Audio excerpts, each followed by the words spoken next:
Le ministre des Transports, Dominique Perben, s'est prononcé aujourd'hui pour une réglementation européenne des émissions de gaz carbonique des voitures. Des solutions écologiques existent déjà, comme vous allez le voir dans ce reportage de Carole Vénoa et David Cosset. Ce geste, a priori banal, est tout simplement révolutionnaire. Alors là, je remplis mon réservoir d'eau pour rouler avec, pour économiser du carburant. Vous roulez avec de l'eau? Je roule avec de l'eau et du gasoil.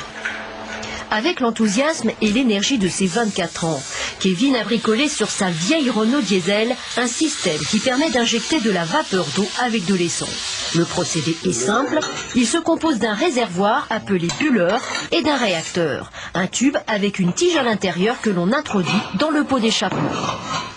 La vapeur, on va la fabriquer dans le bulleur.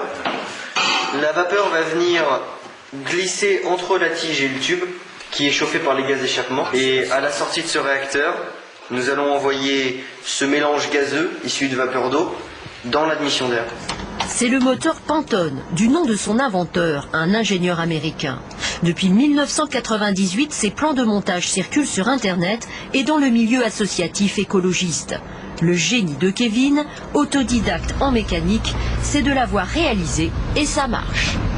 Quand le système est en route, le moteur tourne mieux, on a l'impression que le moteur est mieux réglé. On a besoin de moins appuyer sur la pédale d'accélérateur pour monter une grosse descente, surtout pour les véhicules anciens. Nous avons mesuré dans un centre technique les gains obtenus en termes de pollution, c'est spectaculaire. Pour les émissions de CO2, on passe de 8,6 à 0,1 avec le système Pantone. Résultat tout aussi satisfaisant pour les oxydes d'azote et les hydrocarbures imbrûlés. Démonstration avec le test d'opacité des fumées à droite, sans transformation du moteur, à gauche avec le procédé Pantone.